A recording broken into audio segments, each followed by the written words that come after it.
भगवान के कल्कि अवतार की कथा। इसमें विष्णु जी भविष्य में कलयुग के अंत में आएंगे। कलि विष्णु का भविष्य में आने वाला अवतार माना जाता है।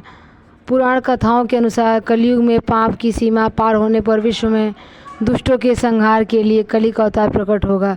कली का अवतार कलयुग के अंत के लिए होगा। ये विष्णु जी के अवतारों में से एक है। जब कलयुग में लोग धर्म का अनुसरण करना बंद कर देंगे तभी अवतार होगा। कली की कथा कलिक पुराण में आती है। इस पुराण में प्रथम मार्कंडेय जी और शुक्रदेव जी के संवाद का वर्णन है।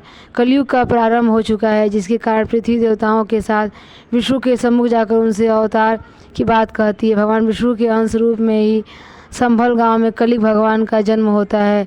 उसके आगे कलिक भगवान की दैवीय गतिविधियों का सुंदर वर्णन मन को बहुत सुंदर अनुभव कराता है। भगवान कलिक विवाह के उद्देश्य से सिंघल द्वीप जाते हैं, जहाँ जल क्रीड़ा के दौरान राजकुमारी पद्मावती से परिचय होता है।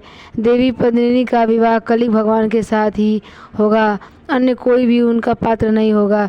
प्रयास करने पर वो स्त्री रूप में परिणित हो जाएगा। अंत में कलिक व पद्मिनी का विवाह संपन्न हुआ और विवाह के पश्चात सतीत्व को प्राप्त हुए राजगण और पुनः पूर्व रूप में लौट आए। कलिक भगवान पद्मिनी को साथ लेकर संभल गांव में लौट आए। विश्वकर्मा के द्वारा उसका अलौकिक तथा दिव्य नगरी के रूप में निर्माण हुआ।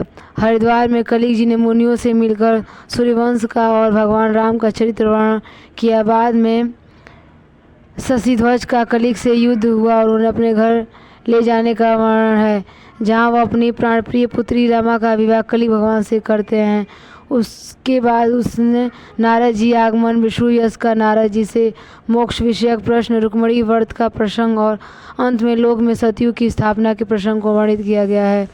वह सुखदेव की जी की कथा का गान करते हैं। अंत में दैत्यों के गुरु शुक्राचार्य की पुत्री देवयानी और शर्मिष्ठा की कथा है। इस पुराण में मुनियों द्वारा कथित श्री भगवती गंगा स्वतः का वर्णन किया गया है। 5 लक्षणों से युक्त वह पुराण संसार को आनंद प्रदान करने वाला है। इसमें साक्षात विष्णु स्वरूप भगवान कलिक के अत्यंत अद्भुत क्रियाकलापों का सुंदर